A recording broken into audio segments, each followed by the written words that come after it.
Boa tarde a todos e todas, sejam todos bem-vindos e bem-vindas.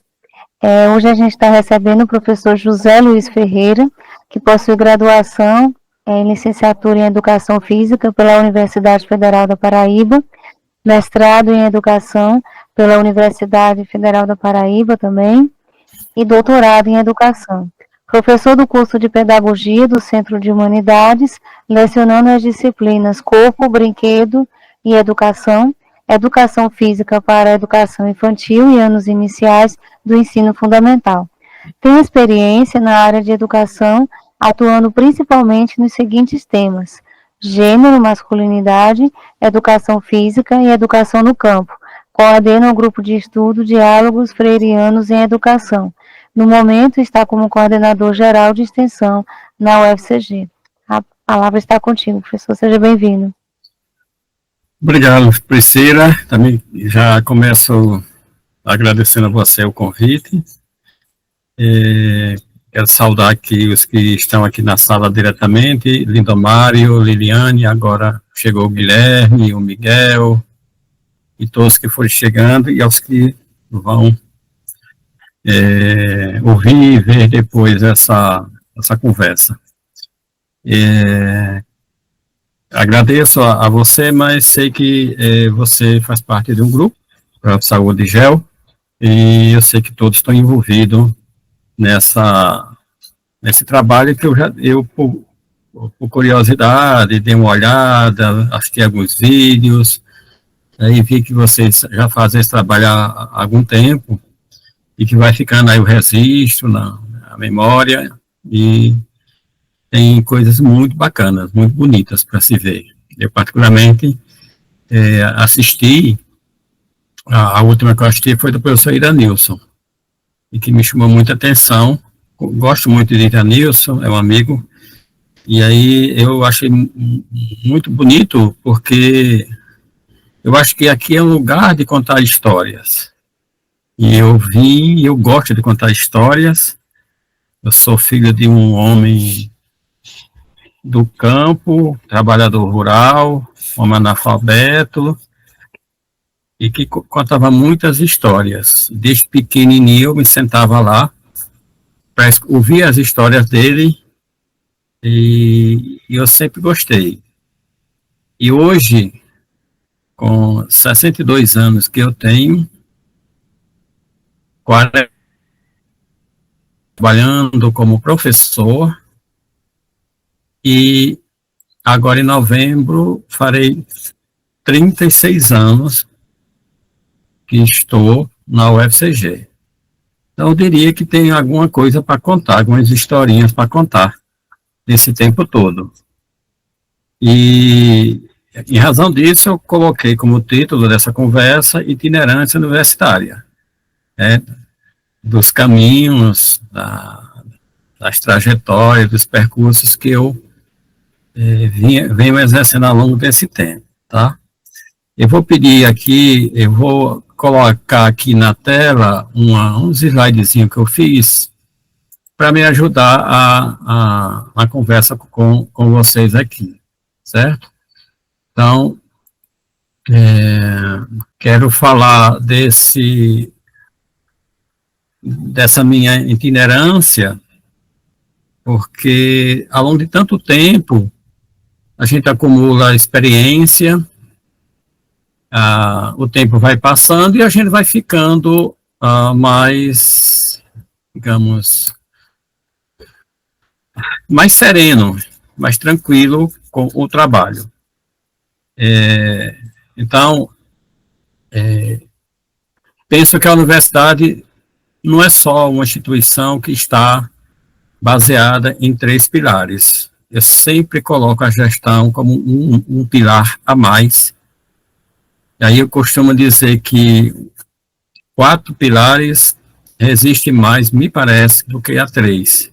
Parece que deixa a instituição mais forte, mais resistente. E aí eu começo falando, sobretudo, como eu me tornei professor, né? E para falar disso, eu me inspirei em 2 livros que um chama-se Como Nos Tornamos Professoras, é um livro da Roseli Fontana, e tem um outro livro que chama-se Como Me Fiz Professora, que é da Geni Vasconcelos, que organiza vários textos que vão trazendo a relato de experiências de vida e professores e professoras. Então, aqui na sala, quem estiver me ouvindo, talvez tenha passado por essa sensação de que nunca tinha pensado ser professor e, de repente, se tornou professor. As circunstâncias da vida vai nos empurrando e, em algumas situações, nos colocam na sala de aula ou na escola. Então, eu não tinha a menor pretensão de ser professor. Eu, quando estudava lá no antigo primeiro, segundo graus, eu sempre tive muita facilidade, no sentido de que os conteúdos que me vinham para a sala de aula eu dava conta com muita tranquilidade.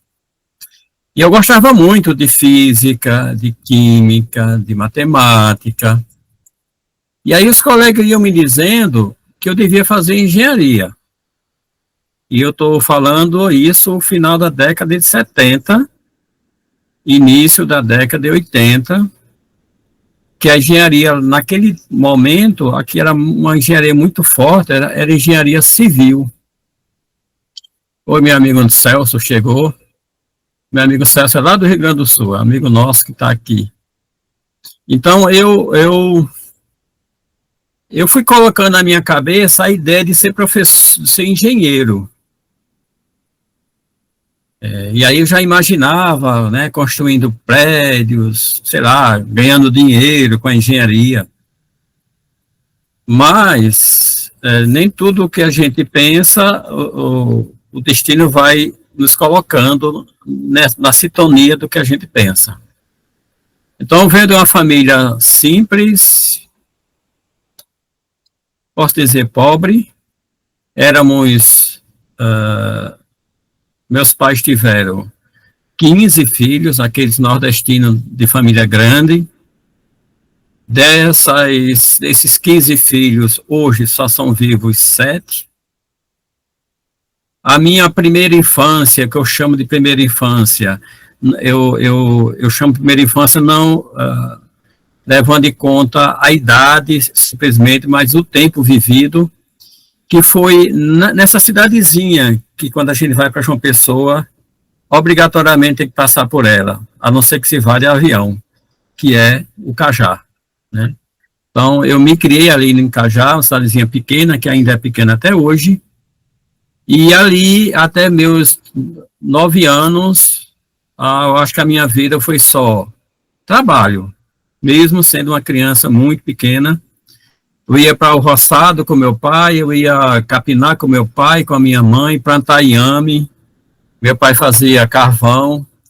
E para mim, apesar de ser trabalho, era também algo que eu gostava de fazer. Então, fora do trabalho, até meus 7 anos, eu nunca estudei, porque nós não estamos falando de um tempo da educação infantil. Estamos falando de um tempo em que a criança ia para a escola com 7 anos. E eu, né, para quem não sabe, eu até gosto de brincar com isso, eu gosto de dizer que eu nasci no dia da Xuxa. Porque efetivamente eu nasci no dia da Xuxa, no dia 27 de março de 1963, que foi o dia e o ano que a Xuxa nasceu. Então só temos em comum isso, né, a data de nascimento. E se vocês observarem, março, em muitas escolas já tinha passado o tempo de matrícula. E quando minha mãe foi me matricular na primeira série, já tinha passado, eu não tinha ainda os 7 anos, porque a matrícula foi em fevereiro. Portanto, eu comecei a trabalhar, ou melhor, a estudar, com quase 8 anos. Então, até meus 8 anos, minha vida foi família, trabalho, né, ajudando meu pai.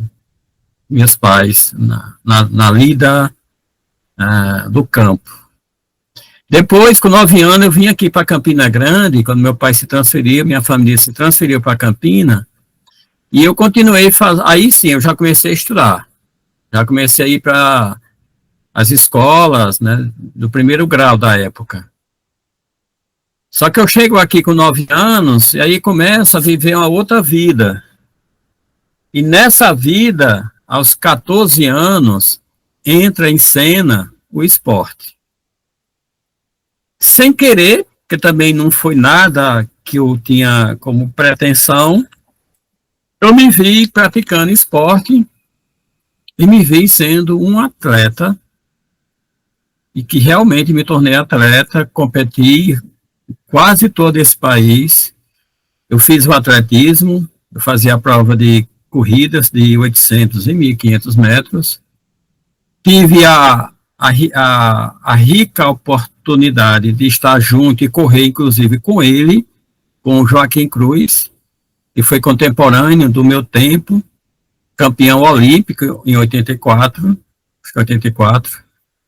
Então, eu comecei a praticar esporte e fazia isso com alguns amigos.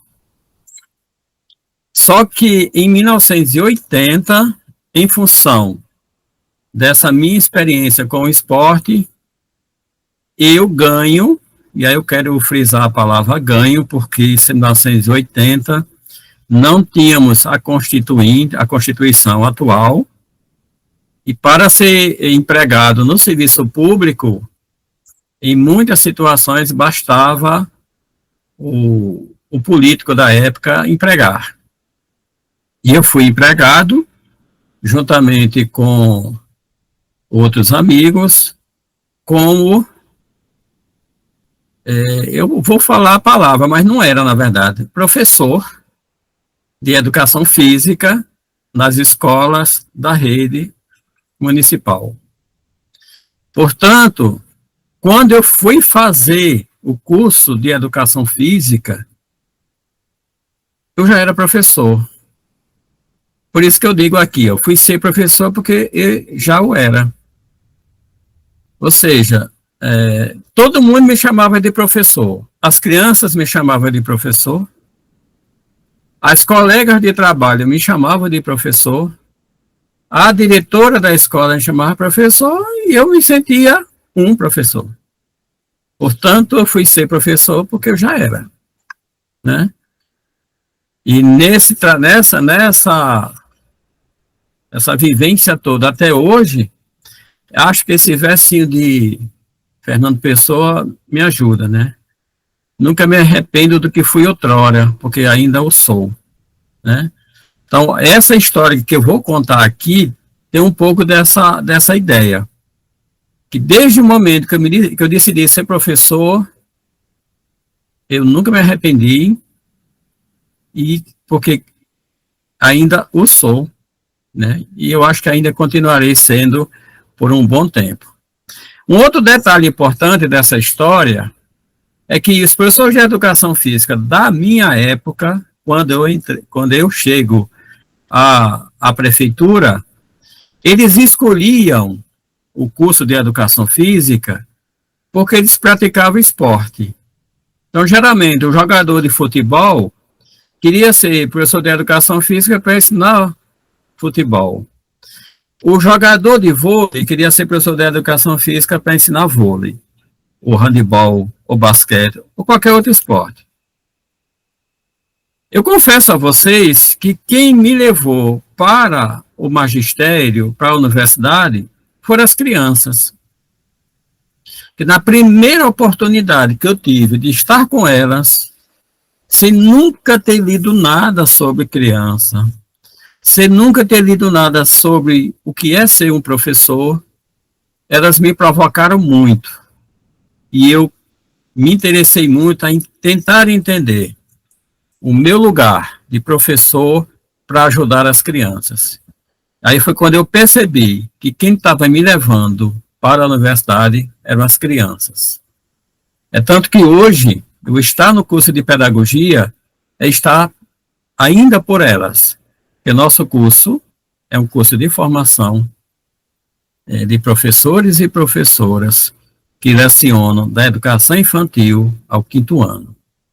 Então, eu agradeço sempre muito às crianças essa minha trajetória de professor. Bom, a chegada ao UFPB, e aí eu não botei o UFCG de propósito, porque vamos lembrar, para quem ainda não prestou atenção, nossa UFCG, ela é fruto do desmembramento da UFPB. Nós éramos UFPB, Campus 2, e aqui funcionava, em Campina Grande, a chamada Pró-Reitoria de Assuntos do Interior, chamado PRAI, que era uma espécie de reitoria daqui para o sertão.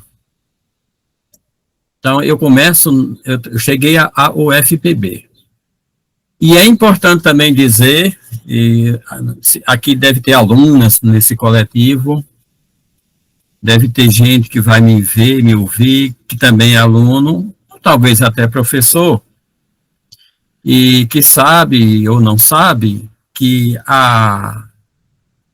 na década de 80, até, acredito, meados da década de 90, não era uma exigência ser doutor para ser professor universitário.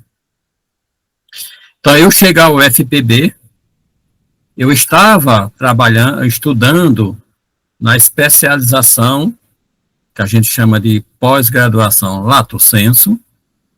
Eu estava cursando o curso de especialização em educação no próprio departamento que eu trabalho hoje, porque à época a gente não tinha unidade acadêmica, mas departamentos. Então, eu comecei aluno na especialização, e quando eu termino, eu já era, digamos, colega dos meus professores da especialização. Então, eu entrei na UFPB apenas com a graduação e já concluindo a especialização. E toda a minha formação de pós-graduação foi dentro da instituição já. Então, hoje, para entrar, precisa ter doutorado. Em casos raros entra um mestre, mas geralmente hoje entra o doutor. Então, eu chego para um departamento de educação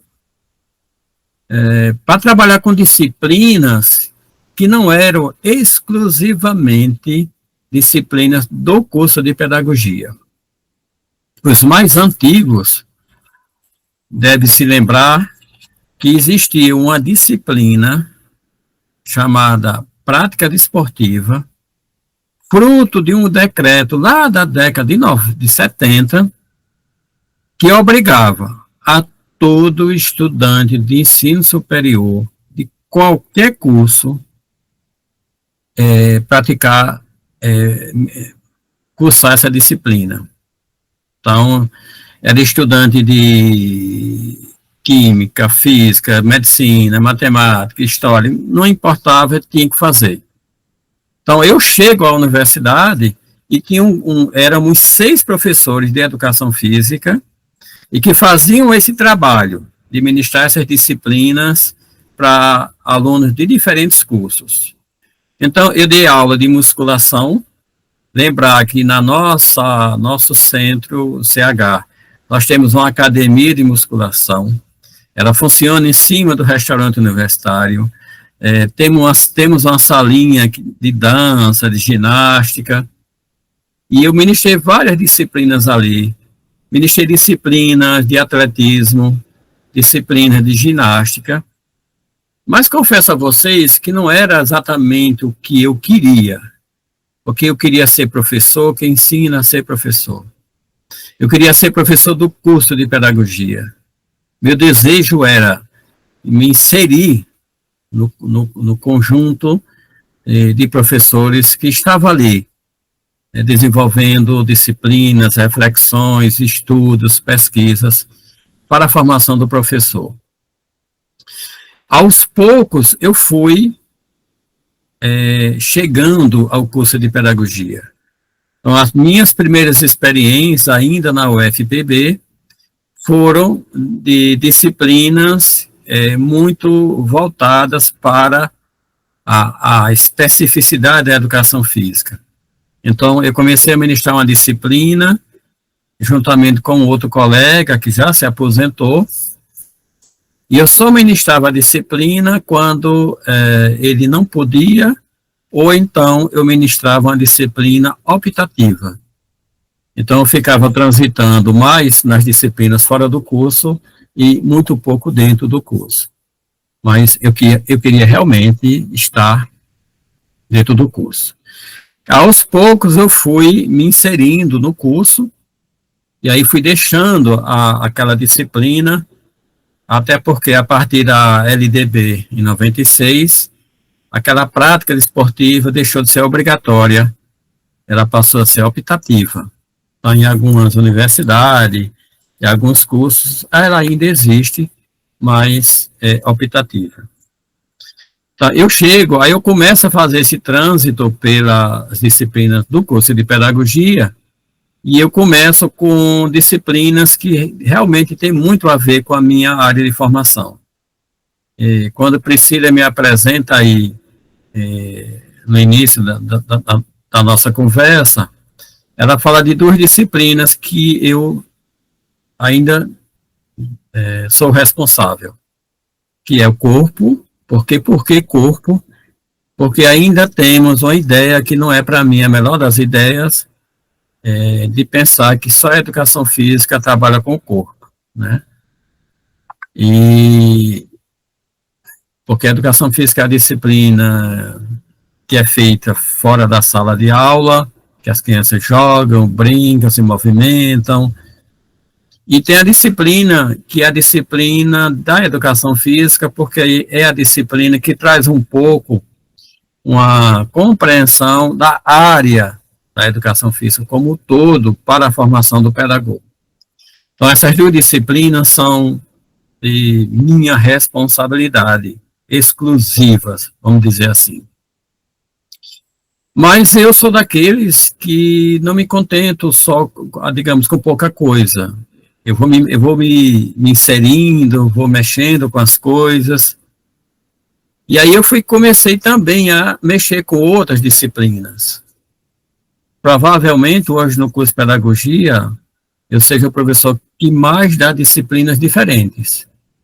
Então, além dessas duas, eu venho assumindo alguns períodos letivos, juntamente com algumas colegas, a disciplina de avaliação, introdução à pesquisa, e como eu tenho uma ligação muito, digamos, aproximada com a educação do campo, eu também, juntamente com alguns colegas, a gente vem fazendo estudos, pesquisas, olhando para o campo, como espaço de produção de saberes.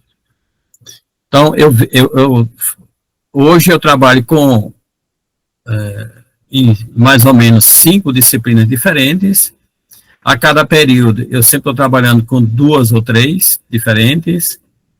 E essa tem sido um pouco a minha prática, a minha experiência no curso de pedagogia. Então, esse primeiro momento, eu falo das minhas experiências no ensino. Experiências que também chegam à especialização. Eu ainda não estou credenciado ao mestrado por uma opção particular mesmo. E depois vem as pesquisas. Essa nossa conversa aqui, ela tem para mim uma intenção também de dizer, ou de responder uma pergunta que eu já fiz a algumas pessoas e muitas não souberam responder. A pergunta que eu sempre gosto de fazer é: o que é que um professor universitário faz? Então, muita gente pensa que o professor universitário só ensina, que vai só ensinar, para além do ensino, orientar. Mas tem muito mais coisas que nós fazemos. Então, o que é que eu fiz ou ainda faço com relação a pesquisas? Eu tenho, para quem me conhece já há algum tempo, eu diria que eu tenho muito mais uma inclinação para a extensão do que para a pesquisa. O meu envolvimento com a pesquisa, a extensão, tem sido muito maior com a extensão. Mas ninguém consegue ser professor universitário sem levar em conta pesquisas. As pesquisas de mestrado e doutorado que nós fazemos, elas são, digamos, pesquisas mesmo obrigatórias. Outras pesquisas que nós fazemos são pesquisas que a gente faz para consolidação do nosso trabalho, interesses que nós temos por outras temáticas, desejo de colaborar com diferentes temáticas, coletivos, programas, pessoas, orientandos. Então, as pesquisas, elas estão sempre presentes nas nossas práticas. Leituras que fazemos são leituras, discussões, debates, frutos de pesquisas. E eu, particularmente, né, e isso é muito comum com professores universitários, que as escolhas de temáticas que atravessam um pouco a nossa prática. Então, quando eu chego ao mestrado, eu chego querendo estudar outras coisas, isso era os anos 90, e começava aqui no Brasil o fortalecimento de estudos e pesquisas no campo dos estudos de gênero. Então, quando eu chego ao mestrado, eu sou provocado por discussões, e aí eu mudo o meu tema e penso nas relações de gênero.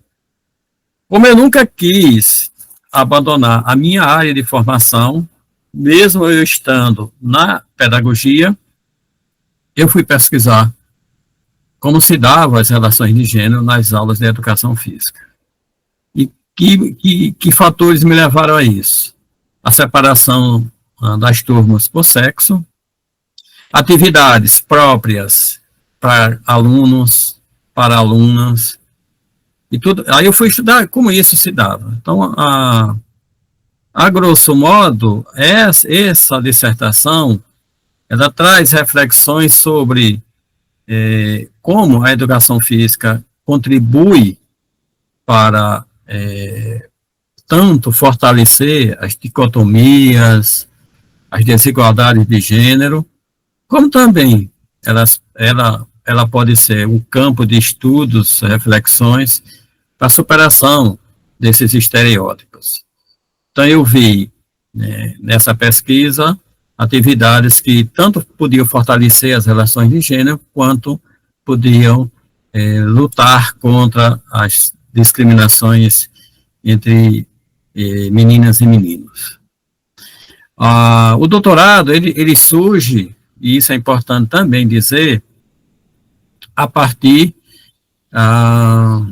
de uma experiência que eu tive aqui no pequeno município da Paraíba, Cochixola, que é um município aqui pertinho de Serra Branca, um município que tinha sido emancipado em 95, e eu começo a trabalhar nesse município com um projeto da universidade, com formação de professores.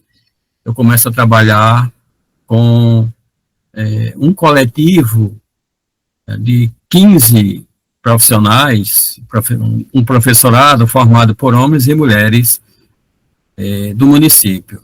E como tinha alguns homens que ensinavam, eu já questionava muito isso na formação em pedagogia, da predominância das mulheres, e eu fui estudar como os homens, ou a importância dos homens que ensinam crianças. Então, essa é uma tese, eu diria, uma das primeiras teses que discute no Brasil o processo de masculinidade na relação direta com o magistério, sobretudo pensando homens que são de cidades muito pequenas e que lecionam em escolas do campo.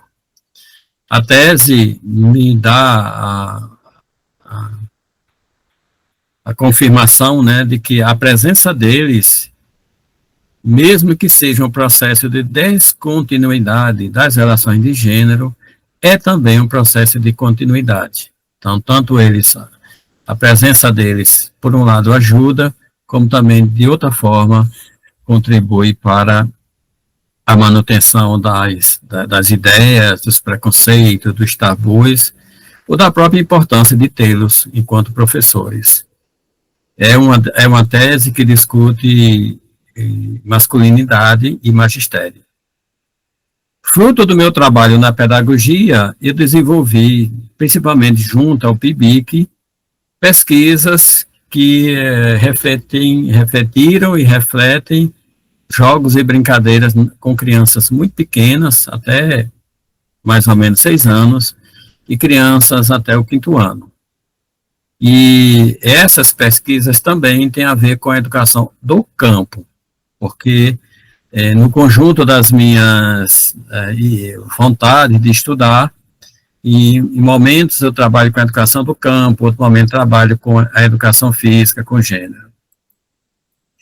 Bom, e aí vem a extensão, que é uma prática, uma dimensão da minha experiência na universidade, que eu tenho, como eu falei, uma vinculação muito grande. Quando a gente chega à universidade, imagine um professor muito novo, eu chego à universidade com 26 anos, sem mestrado, sem doutorado, sem experiência no ensino superior, um trabalho para o qual eu não tive nenhuma, digamos, preparação específica, foi a oportunidade de fazer um concurso que me colocou no ensino universitário. E aí eu só pensava que era ensinar, né? Era ir para uma sala de aula, trabalhar com alunos. Aos poucos eu fui entendendo que existiam outras possibilidades de trabalho. Estava para mim o horizonte da pesquisa, porque ao entrar na universidade, eu já projetava fazer um mestrado, não sei quando, na época, mas estava no meu horizonte fazer. Então, estava um pouco implícito aí a necessidade de fazer pesquisa. Mas o que era mesmo extensão? E aí eu começo a me envolver com projetos que tinham muito a ver com o curso. Esse projeto mesmo que eu falei lá de Cochichola, foi um projeto que, à época, era o FPB, e eu me envolvi por 4 anos num programa que chamava-se ProLicem, que era um programa voltado para o fortalecimento das licenciaturas, mas eu sempre achei que ele era também um programa de extensão, porque eu estava com os professores de Cochola permanentemente conversando, interagindo, dialogando, trabalhando com eles. Então, eu desenvolvi alguns projetos ao longo da experiência. Em 1997, por indicação de uma colega do meu curso, eu sou chamado pela direção do centro, à época, e aí os mais antigos talvez lembram do professor Duval Muniz, que era um professor aqui de História, e a professora Cristina Marim, que era uma professora das Ciências Sociais, também aqui do nosso CH. E eu fui indicado por uma colega para ser o assessor de extensão do Centro de Humanidades. E eu chego para o Duval e disse, olha, eu não sei nem o que é isso, mas aí ele me convenceu de trabalhar com ele, e eu fui me apaixonando pelo trabalho da extensão. E aí eu fiquei um tempo como assessor de extensão, um período que a gente se reunia em João Pessoa, porque éramos o UFPB, e as reuniões eram em João Pessoa. A UFPB tinha 7 campos, e eu me encontrava com todos os colegas dos diferentes campos, centros, para discutir extensão. Foi uma experiência muito rica para mim, muito rica. E aí eu, depois me ausento um pouco, porque nesse período, nesse processo, precisava me afastar para fazer mestrado e doutorado, mas depois eu volto, né? E quando eu volto do doutorado, termino o doutorado em 2008, eu sou chamado para assumir a coordenação geral de extensão na gestão de Thompson. Então, eu fico de 2009 a 2014, trabalhando com a extensão, coordenando a extensão em toda a instituição, que foi para mim uma experiência das mais ricas que eu tive, porque você passa a dialogar, a conversar, conhecer todas as pessoas, todas envolvidas com extensão ou não, dos diferentes campos. Então, também foi para mim uma experiência muito grande. Agora, em 2025, eu volto ao cargo, que é o cargo que eu estou, foi exatamente esse cargo que eu assumi em 2009 a 2014. Então, hoje eu estou assessor, melhor dizendo, coordenador geral de extensão da UFCG, agora UFCG. Antes de assumir este cargo, em 2021, a professora Fernanda, à época diretora do CH, me convidou para eu assumir a assessoria de extensão do CH. E eu assumi de 2021 a 2025. Agora, tanto, Priscila, que a gente está junto, né, nessa época, ainda nós começamos a trabalhar, eu ainda na condição de assessor de extensão. Então, eu tenho feito muito esse trânsito com a extensão. Na extensão, eu exerci também diferentes funções que eu considero funções de gestão. Então, a coordenação, a assessoria, a coordenações no interior das unidades. Então, foram funções e que me davam a condição de trabalho de definir, de certa forma, políticas, encaminhamentos de projetos, de ações. Mas também não posso deixar de falar dos eventos. Os eventos que nós fazemos, para quem entende evento como um grande espaço de formação, os eventos que a gente considera de extensão, ou tendo a extensão como um dos seus grandes carros fortes. Então, aqui eu participei de várias, mas eu queria falar de 3, em particular, da nossa CEP.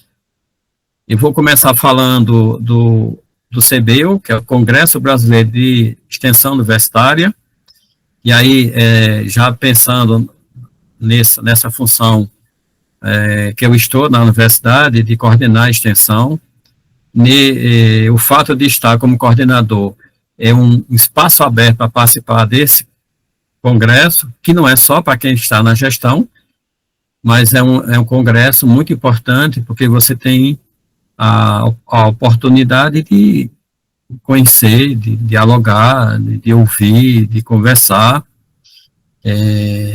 com pessoas que fazem extensão em todo o Brasil, né?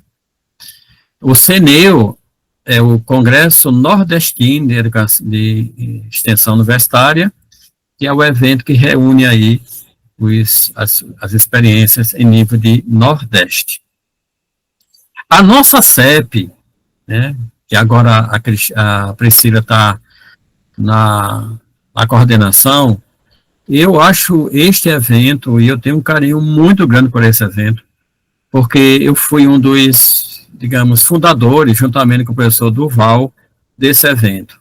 O primeiro evento, ele foi realizado em 1997, primeira semana de ensino, pesquisa e extensão do CH. Eu acho que a gente não pode deixar a memória morrer, né, de perder um pouco da nossa história. Fazer a CEP hoje, para quem não tem compreensão ou informações de como era essa CEP antes, se hoje está, de certa forma, mais fácil fazer, mas o brilho dela, para mim, permanece. Então, em 1997, não existia celular, não existia rede social, não existia os aparelhos eletrônicos que nós temos hoje, salas equipadas com data show. Então, nós fazíamos essa CEP ainda com recebimento de trabalhos escritos, as comissões avaliando,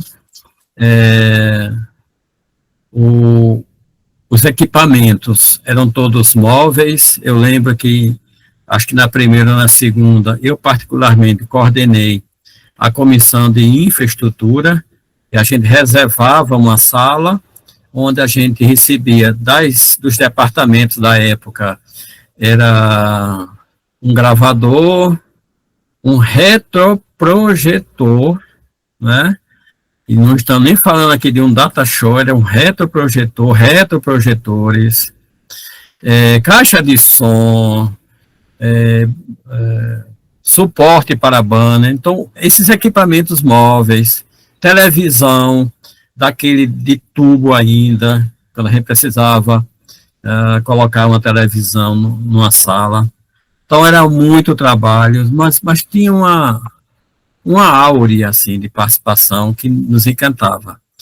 O evento, geralmente, tinha uma mobilização muito grande das pessoas, não tinha aula durante a semana no centro, e aí tinha um envolvimento muito grande dos professores e alunos.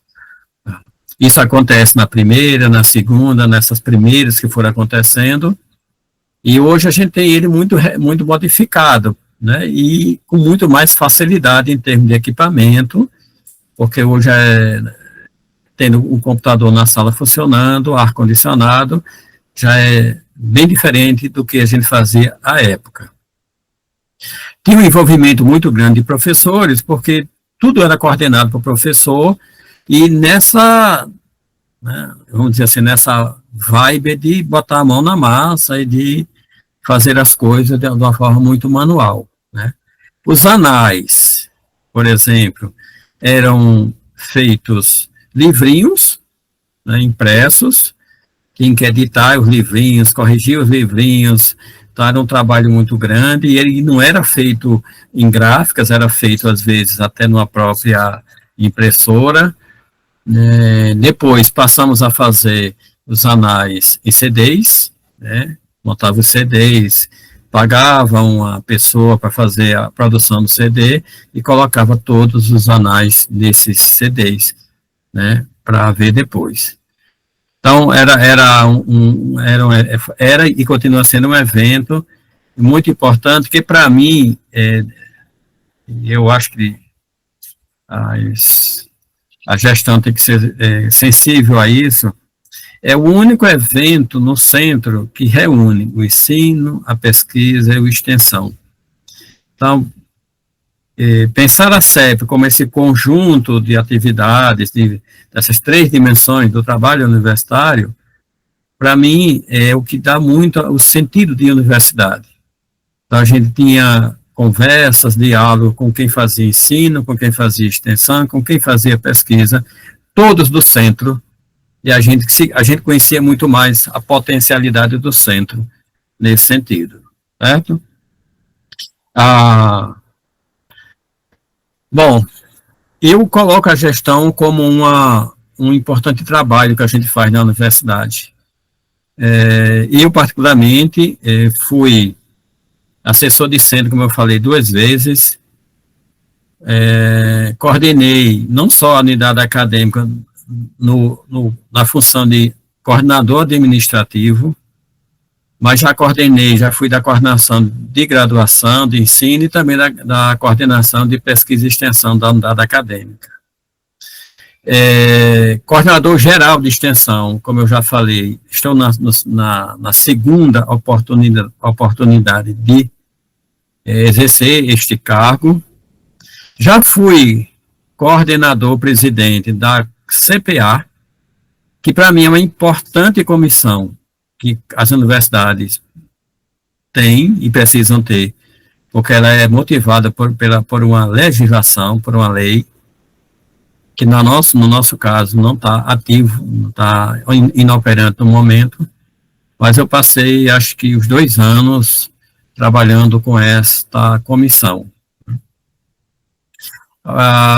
No tempo da UFPB, eu também exerci alguns cargos, como, por exemplo, eu já fui assessor, coordenador de assuntos estudantis. Eu já trabalhei com residência universitária, já trabalhei com restaurante universitário, e já trabalhei com outros setores da UFPB e UFCG. E por que eu acho que a gestão é importante? Porque é onde a gente aprende, por exemplo, como os recursos são gastos, como se usam recursos, como as pessoas que pensam a instituição, pensam mesmo a instituição. A gente tem a oportunidade de estar em fóruns, discussões, debates, câmaras, e que a gente vê as ideias sendo colocadas em prática.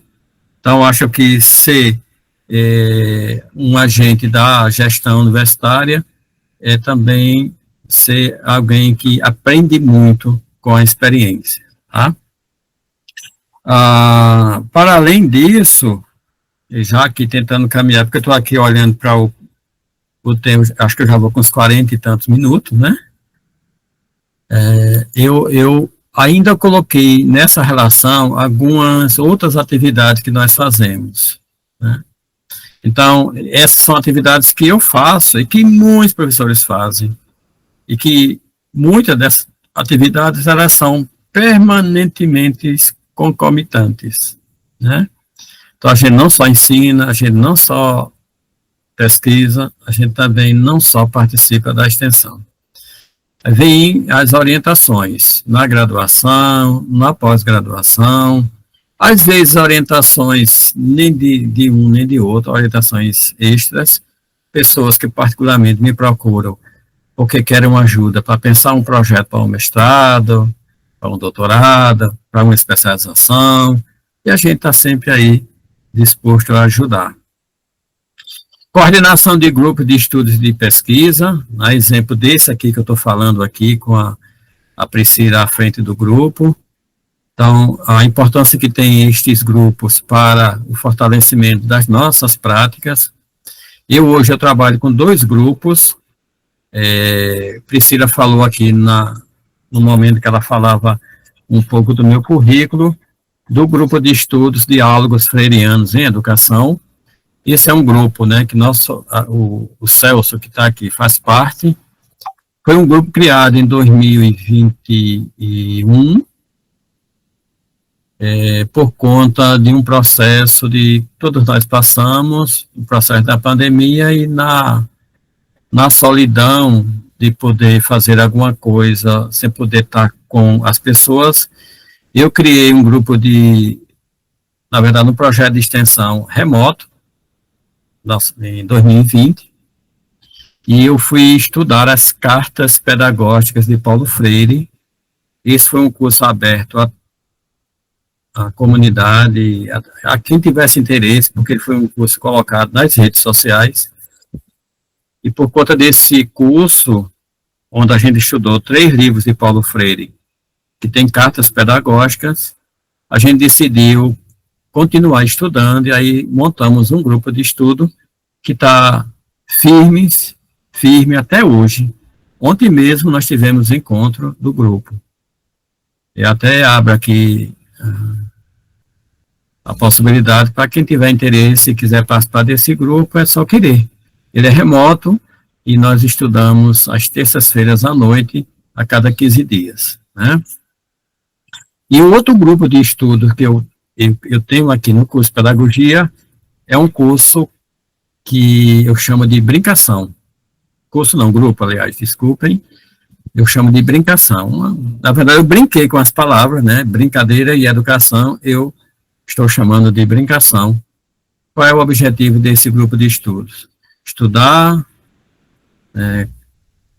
praticar e, se possível, ensinar jogos e brincadeiras para professores e alunos.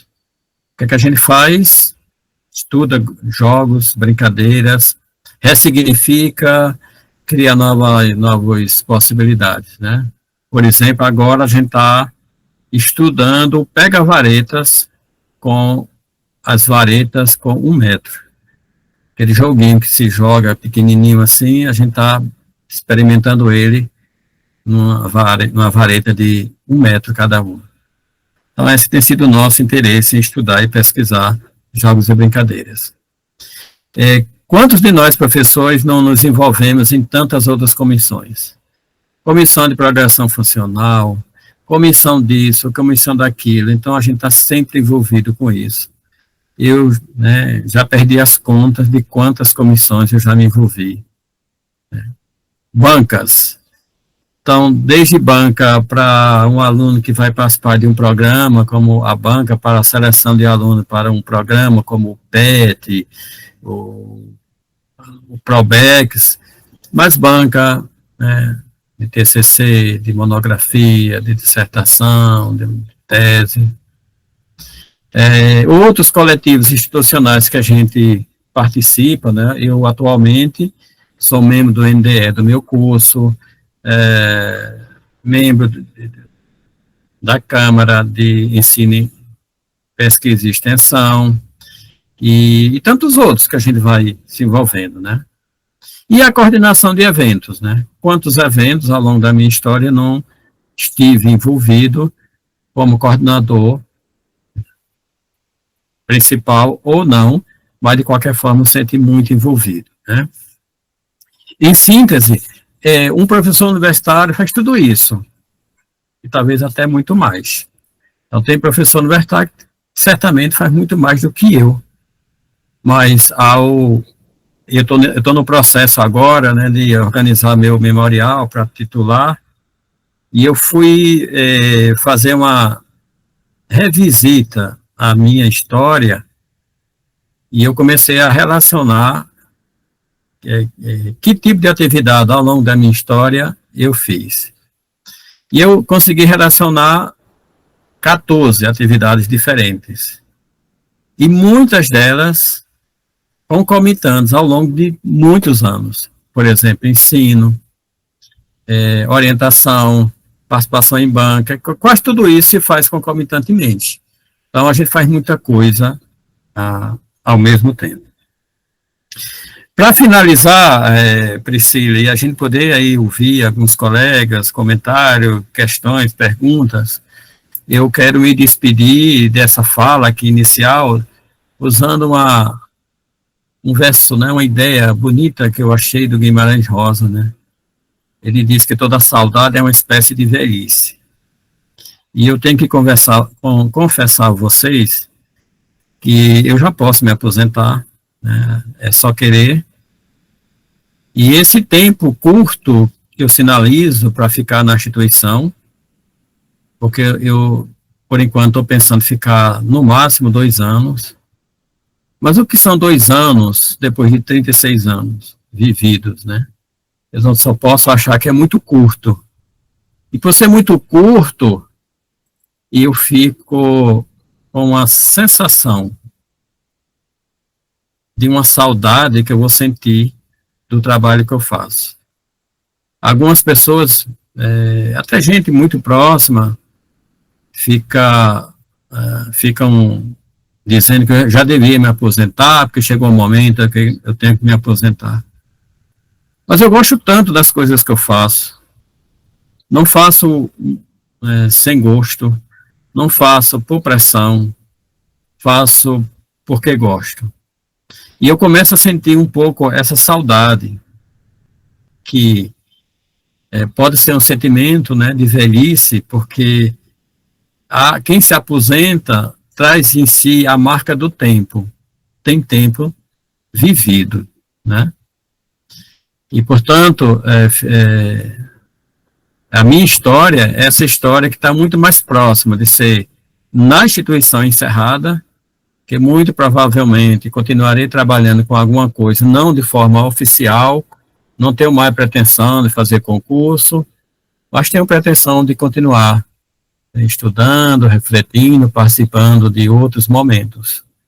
Porque sempre disse, né, e aqui eu estou vendo o nome de alunas minhas, que eu sempre digo o seguinte, quem inventou, como diz o poeta popular, a invenção de ser professor, tem que estar consciente que só tem 2 momentos que ele pode parar de estudar.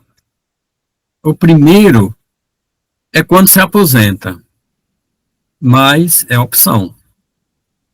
E quantos professores aposentados continuam até produzindo mais depois da aposentadoria do que antes? E o segundo momento é inevitável, é quando a gente faz a transcendência para outra dimensão, que aí sim, não tem mais como continuar.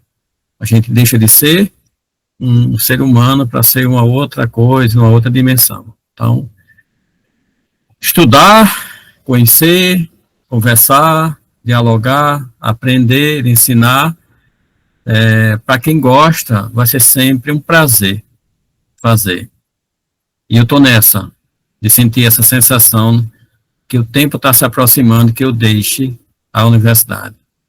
Então, essa saudade, já é para mim uma saudade presente.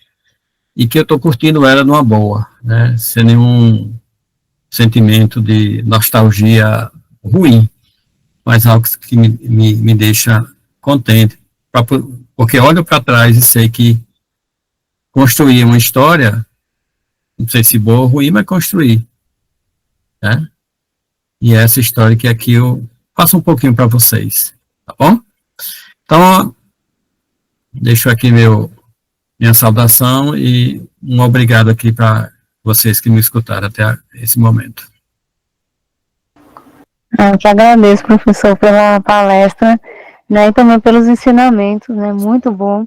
Queria deixar inicialmente um espaço para que alguém faça alguma pergunta, algum comentário.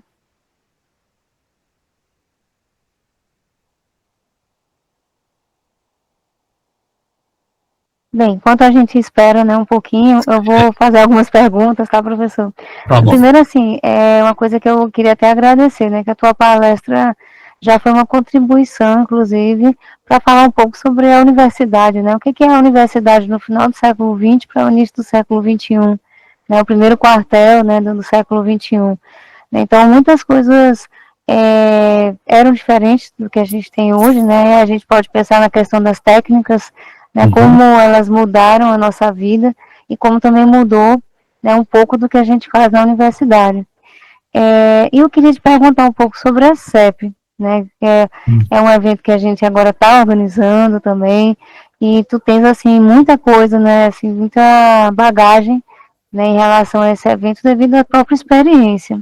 Aí uma das coisas que eu queria te perguntar, professor, é tipo, qual a razão, né, da criação da CEP, né, como é que foi esse processo, como é que foi essa coisa da gestação, né, desse evento em si, qual era o propósito, o que se modificou ao longo do tempo, né, o que ficou de bom, e o que poderia ser melhorado, como poderia ser melhorado.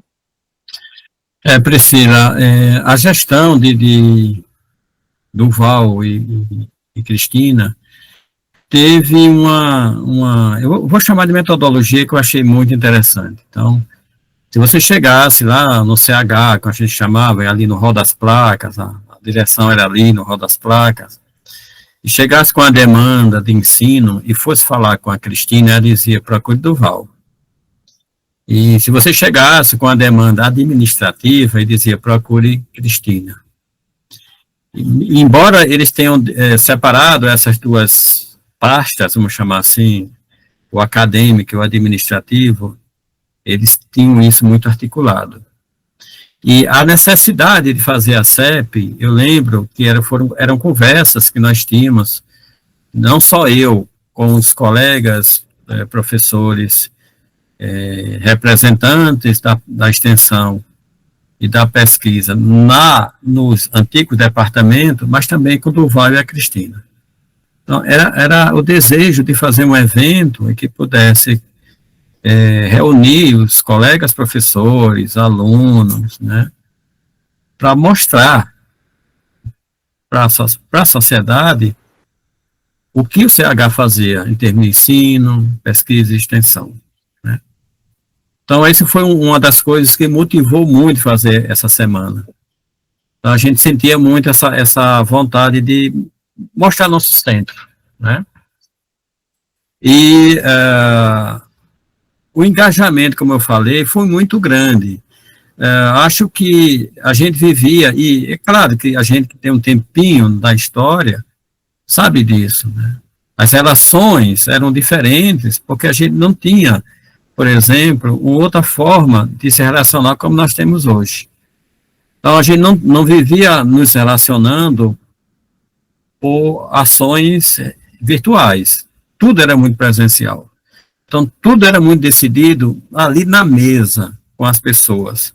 Porque a gente nem imaginava que um dia a gente chegasse a ter, né, WhatsApp. Quem sonhava com isso? Nem sequer nem o Orkut da época, que foi um dos primeiros que chegou, ninguém nem lembra mais. Então, a gente se envolvia muito com isso, né? Então, eu via um desejo maior de se envolver, porque era um trabalho muito braçal, né, de sentar, pegar os textos, não terceirizar esses resumos para fazer um caderno, para mandar, por exemplo, hoje se coloca numa página. Então, eu tinha isso muito. Hoje, as demandas para nós professores são muito maiores, porque os professores hoje, mesmo com algumas situações, não estando muito presente com o outro, mas está sempre trabalhando. Então, hoje, com a possibilidade de fazer trabalhos virtuais, de fazer trabalhos, encaminhar por e-mail, responder por uma plataforma, por mais que isso seja importante, em algumas situações, tira a presença do contato com o outro. E também a sobrecarga de trabalho que os professores vivem hoje. Então, é um evento que, para mim, ele é muito, muito importante, porque, apesar dessas mudanças de relações, de trabalho, o CH continua sendo o CH, com muito mais curso, com muito mais professores, com muito mais alunos, e fazendo grandes produções. E a gente da CEP, um momento em que a gente possa estar junto com o ensino, a pesquisa e extensão. Então, eu gosto muito da CEP por essa possibilidade de mostrar que a universidade é isso, é ensino, a pesquisa e extensão juntos, né, discutindo, dialogando.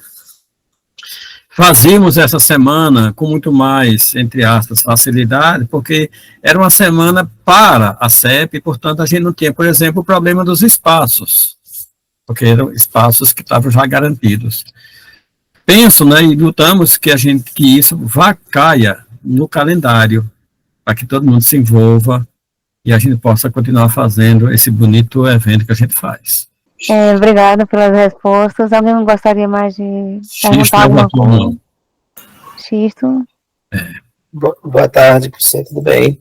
Tudo bem, Xisto. Peço desculpas por não ter chegado na hora, mas eu estou na coordenação do Comitê de Ética e estávamos em reunião, que acabou agora, mas eu não podia deixar de ter a oportunidade de estar aqui, né, para até mesmo testemunhar um reconhecimento pelo papel que você sempre fez com relação a essas atividades no Centro de Humanidades, de forma mais especial a questão da extensão, né, mas a gente sabe o quão compromissado você é. Eu tive a oportunidade, irmão, saudar a todos que estão também aqui participando, né, sejam que bom que estão por aqui. Eu tive a oportunidade passada de estar, né, na época eu estava na Soriana durante o 12ª edição do CEP. E realmente era um evento, você está testemunhando agora na tua resposta aí, um evento marcado por uma participação mais presente, né, uma coisa, a gente viu o engajamento, por exemplo, o grupo de pesquisa que eu coordeno, todos os alunos participando da monitoria, atuando, levando o microfone, aquela coisa toda, e é característica de um modelo de universidade que, pelo menos, eu fui formado, né? A gente sabe que os tempos mudam, que a gente tem que se adaptar a essa mudança, e diante dessa observação, aí eu coloco para uma reflexão duas coisas a serem pensadas, né? Eu concordo inicialmente com a questão do calendário, eu acho que é uma luta que precisa ser travada, e o CONSAD, ele tem autonomia para estar definindo esse tipo de coisa, né, de exigência de reconhecimento para a universidade do calendário oficial ser a Semana do CEP. Mas os dois desafios que eu coloco, eu não sei se é possível mais para esta edição, já está em andamento, já está em processo final, né, de execução, mas o primeiro seria a questão de como envolver mais os grupos de pesquisa. Eu acho que precisava ter um espaço para se debater o papel do grupo de pesquisa nesse novo cenário que a gente tem. Sabe, uma coisa tipo estilo GT, eu sei que cada um pode propor GT, mas o que eu estou querendo dizer é uma coisa mais oficial do evento, sabe, uma coisa em que o tema seja proposto pelo evento e os grupos eles se inscrevam trazendo suas dificuldades, estrutura, enfim, etc. Tá bom? Essa é uma posição. E uma outra é que a gente também olha para frente e a gente não pode deixar de reconhecer que nós estamos vivenciando outros tempos e que os eventos eles precisam também estar atentos para a questão, né, de transmissão, de ter seu evento presencial, mas que garanta também um acompanhamento virtual, que a gente chama, ou limita a chamar de híbrido. Né? Eu estou agora à frente da organização um evento que é do Comitê de Ética, inclusive tem hoje à noite uma palestra, né, com a coordenadora da CONEP, e eu estava falando com a professora CCBS, a Carmen, a diretora de centro, que ela gentilmente cedeu lá o auditório para a gente realizar o evento lá, e ela disse, olha, Xisto, o auditório não tem condição de transmissão, porque não tem um roteador e etc e tal. Eu disse, não, então eu vou falar com a organização do evento, e a gente conseguiu o roteador, né, para garantir a transmissão. Mas é nesse sentido, sabe, Luiz, eu queria saber o que você pensa com relação a isso, certo? O interesse do grupo pesquisa, naturalmente, é porque a minha identidade na universidade foi travada com o grupo pesquisa, né? O GIDES e o ProSaúde GEL completaram agora em abril 15 anos de existência. Nós fomos o primeiro grupo de pesquisa na unidade acadêmica de geografia, em um momento em que alguns colegas eles diziam, olha, não cabe grupo de pesquisa em geografia. E a gente, não, por que não? Por que não cabe grupo de pesquisa em geografia? A gente colocou grupo de pesquisa, foi certificado pelo CNPq, tá certo nesse sentido. Ok, Xisto. Olha, antes do é só lembrar aqui, o Mesac aqui colocou no chat que ele foi monitor em 2022 e que trabalhou comigo. Na verdade, Mesac, eu sempre gostei muito de nesses eventos. Uma comissão que eu sempre gostei de trabalhar foi com os monitores. Sempre achei muito, digamos assim, muito gostoso trabalhar com os meninos e meninas. Então, é uma lembrança boa que ele faz aqui no chat. Xisto, deixa eu só sobre os grupos de pesquisa. E aqui eu vou aproveitar a Priscila, que está aqui também, porque a Priscila está na coordenação da CEP. Oficialmente, eu me afastei da coordenação da CEP, mas Priscila pode contar comigo no que for preciso para ajudar, porque mesmo não estando sendo assessor, eu posso ajudar no que for possível. E uma ideia, Xisto, que eu tenho, eu não sei se eu falei isso para a Priscila, mas eu vou colocar aqui em público. Eu acho que a gente precisa fazer eventos onde o aluno também possa ser o protagonista de algumas sessões. Eu defendo essa ideia, porque tem tanto aluno bom, que tanto aluno tem a capacidade de, por exemplo, fazer uma mesa redonda, fazer uma palestra, ministrar um mini curso. Então, eu acho que aí é o momento dos grupos de pesquisas participarem ativamente como protagonistas Vocês que coordenam os grupos de pesquisa, vocês sabem, por exemplo, estimular um aluno, sabe quem é o aluno, que tem condição de escrever lá, participar de uma roda de conversa, participar de uma discussão numa mesa redonda. Então, eu não sei se eu falei para a Priscila, mas aqui eu já coloquei alguns momentos. Pensar também espaço nesses eventos que seja do aluno para o aluno ou do aluno para o professor, né? Porque só o professor pode propor participar de uma mesa redonda. Às vezes o aluno, mesmo da graduação, e porque eu tenho um certo cuidado com isso, porque às vezes a gente não olha para o aluno da graduação como um aluno que pensa bem, que escreve bem, que defende boas ideias. Às vezes a gente tem uma certa, digamos, mania de achar que só quem faz isso é quem está na pós. Mas tem muito aluno da graduação, eu mesmo conheço aluno aqui da pedagogia, e já ministrou o curso que eu ficava me babando com a aluna, falando, e, poxa, que capacidade dessa aluna. Então, acho, Sisto, que é uma boa ideia mesmo chamar os grupos de pesquisa, e eu ainda colocaria ainda um pouquinho mais de provocação nessa sua sugestão. Os grupos, né,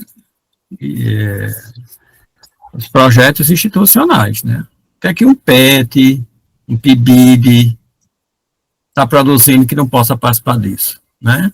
Então, acho que a gente não pode estar só fazendo as coisas para os alunos, mas também fazendo as coisas com os alunos, né, nesses eventos. Com relação à sua questão, Cista, realmente você tem toda a razão e a gente não pode dar um passo atrás. Nós não podemos hoje pensar em uma sociedade que viva sem essa comunicação virtual. Então, a ampliação de um evento, por exemplo, pelo modelo híbrido, é muito amplo, né? Muito maior do que ser apenas presencial. A gente, em algumas situações, eu falo muito por mim, sou resistente aqui em certas atividades, fique só no virtual, com o risco da gente não ter aí maiores aproximações. Mas não posso negar que na sociedade que a gente vive, não podemos mais deixar de reconhecer a necessidade de lidar com as novas formas de comunicação, né? Virtuais, híbridas, remotas, à distância, porque tem muita coisa acontecendo à distância e que são excelentes, né? Por exemplo, o pós-pandemia, ou a própria pandemia, eu falo muito por mim, me ajudou muito a lidar, por exemplo, com plataformas virtuais. Quem de nós aqui não sabia de nada e de repente tive que aprender? Eu fui um deles que a primeira coisa que eu fiz foi aquele curso que eu falei, eu vou fazer, porque eu quero aprender essas coisas, eu não quero ficar fora do mundo, eu não quero ficar só em casa. E confesso a vocês, o meu grupo de estudos, Diálogos Freirianos, ele é remoto, ele é virtual. E não tem sido ruim isso. Então, a gente tem sim que continuar pensando assim, quando possível, momentos presenciais, quando possível, também momentos remotos, virtuais, à distância, híbridos, né? Então, acho que é uma questão que a gente não pode deixar de pensar. Professor, tem mais alguma pergunta? Professor Celso? Professor Celso. Está fechado, Celso, o microfone. Está mutado, professor. Desculpa. Eu não poderia deixar de parabenizar o meu amigo Zé Luiz. Ele, se tivesse que dizer todas as andarilhagens dele, certamente levaríamos uma semana. Não ia ser numa palestra de 2 horas. A pandemia foi uma coisa muito ruim, mas a gente tem que fazer de limão limonadas, apesar que limão eu gosto. Temos que fazer de coisas ruins, criar alguma coisa boa em cima dela. E nós criamos. E a educação foi uma das que mais se aproveitou disso. Conheci o Zé Luiz nas andarilhagens virtuais. Virtuais. Aqui a gente diz vira e mexe, não sei se é aí, né? Eu estou falando aqui de Porto Alegre. Na verdade, Cachoeirinha, área metropolitana. Vira e mexe, a gente encontra um. Vira e mexe, encontramos outro. Vira e mexe, lá vinha o Zé Luiz. Com conhecimento, sempre essa maravilha de palestra, maravilha de fala. E eu acabo me emocionando porque eu sou aposentado financeiramente, mas eu não consigo abrir mão da área docente. Eu trabalho como pesquisador visitante na Unipampa, e de lá, vocês devem conhecer a Ana Cristina Rodrigues, ela andou por aí, no ano passado, muito amiga do Agostinho também, e Zé Luiz. Mas o que eu quero dizer é assim, duas das andarilhagens do Zé Luiz, tá, foram que eu conheci na primeira, em 2023, no fórum da Universidade de Bagé, Universidade Federal de Bagé. Lá foi pessoalmente. Fizemos uma bela de uma amizade, conversamos muito, e ali foi o convite para diálogos freirianos. Foi ali.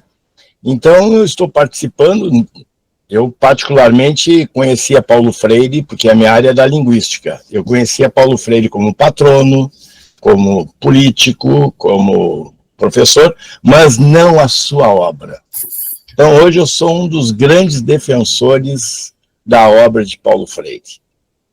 Estou à frente desses movimentos todos, e minha gratidão ali por fazer esse convite e estar constantemente, quinzenalmente, junto com Zé Luiz, Agostinho e companhia, né?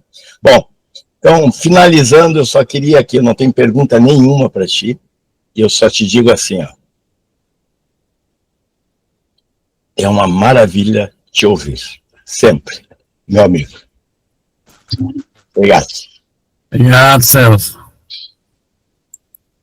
Celso é desses amigos que a gente conhece na vida e que parece que a gente nasceu junto, brincou junto quando criança. É muito bom, é muito rico conhecer pessoas assim, viu, Celso? Você parece que nasceu lá na cidadezinha que eu nasci, junto comigo lá. Muito obrigado, da mesma forma. Como é bom chorar de felicidade, né? Esse depoimento já pode servir para titular, viu, professor Zé Luiz? Já ficou um depoimento pronto aí, muito bom. Né? Aqui também a gente gosta muito do professor Zé Luiz, né? Então é uma coisa assim que realmente é cativante. E está gravado de forma espontânea. Sem dúvida. Ele nem esperava que eu tivesse vindo, talvez esperasse, mas não que eu estivesse presencialmente mesmo. Aqui, presencialmente de forma remota. Aqui eu tenho a Letícia, é aluna minha, a Sabrina é minha aluna, deixa eu ver, a Micaela é minha aluna agora, e essa Cátia Silva que está aqui é minha companheira, minha pretinha companheira que está aqui, ó. Ela está trabalhando, mas ela está escutando, eu acho, que é minha companheira. Ceci, minha colega e atual, e me sucedeu agora na assessoria de centro da extensão. Outros aqui, posso até conhecer, pelo nome, não sei se eu estou lembrado, mas é muito bom tê-los aqui. Que bom, professor. E eu tenho uma última pergunta para fazer nessa palestra, não sei se alguém tiver mais também alguma pergunta, fica à vontade, mas eu queria te fazer essa pergunta, né? Como é que tu gostaria de ser lembrado? Quando realmente, assim, não, vou me aposentar, vou parar, né? Então, o que assim, tu entende como que seja o teu legado, o que você gostaria de deixar como legado? Eita, essa pergunta é difícil de responder, Priscila. É difícil, né? Bom, eu acho que a gente tem que reconhecer também algumas coisas boas que a gente faz, né? Uma das coisas que eu fiz e faço, eu sei que eu faço, é que eu sou muito responsável pelas minhas ações. Então, às vezes tem aquela aluna que no dia da aula ela pergunta, vai ter aula hoje? Aí quando eu encontro, eu pergunto assim, você não me conhece. E se você me conhecesse, você nem perguntava se ia ter aula. Porque eu não falto, a não ser por um motivo muito justo. E eu aviso. Então, eu acho que as pessoas vão lembrar de mim como alguém, primeiro como trabalhador. Porque desses 62 anos de vida, 44, 45 é de trabalho. E eu gosto, mesmo do que faço. Então, acho que vamos lembrar muito por isso. E também, quem está muito mais próximo de mim sabe que eu sou uma pessoa, tento fazer do meu trabalho um trabalho que me dá muito prazer. Então, eu costumo dizer que eu não trabalho na universidade, eu jogo na universidade. Jogar no sentido da compreensão do conceito de jogo. Quem joga, joga por prazer e não espera muito resultado. Se entrega ao jogo como se entrega a qualquer outra atividade que ele gosta de fazer. Então, eu espero que as pessoas lembrem de mim assim, ó. Foi um professor que gostava de dar aula e que era muito responsável. Pelo menos isso, ficarei contente. Amém. Obrigada pela resposta. Queria mais uma vez te agradecer, professor, pela tua disponibilidade, por ter falado um pouquinho, tanto da sua vida, né, como desse evento que a gente está organizando, que inclusive eu queria deixar aqui o recado para quem está presente, né, a gente está com inscrição aberta para mesa redonda, para grupos de trabalho e também inscrição para monitoria. A gente espera que mais professores se envolvam, alunos de pós-graduação também possam se envolver, e a segunda etapa vai ser exatamente essa parte dos alunos poderem propor seus trabalhos, né? Então a gente está esperando que surjam muitos grupos de trabalho, mesas redondas interessantes, para que a gente tenha um evento com a participação de todos. Quer falar alguma coisa, professor, para finalizar? Muito obrigado, Priscila. Quero só agradecer a você pelo convite, agradecer aos que estão aqui, aos que vieram, às alunas, que eu botei o convite e alguns vieram, né? Espero que tenham colaborado, tenham estimulado algumas pessoas a pensar muito nesse trabalho universitário, no trabalho de estudante, de professor, como um trabalho muito gostoso, embora muito trabalhoso. Muito obrigado pelo convite. Então, obrigada, professor. Muito obrigada pela presença de todos. Quem ainda não assinou a ata de presença, a gente vai esperar que assine, certo? Para depois, no momento que isso for possível, eu vou enviar a declaração, tá? De participação. Muito obrigada. Vou aqui finalizar a gravação.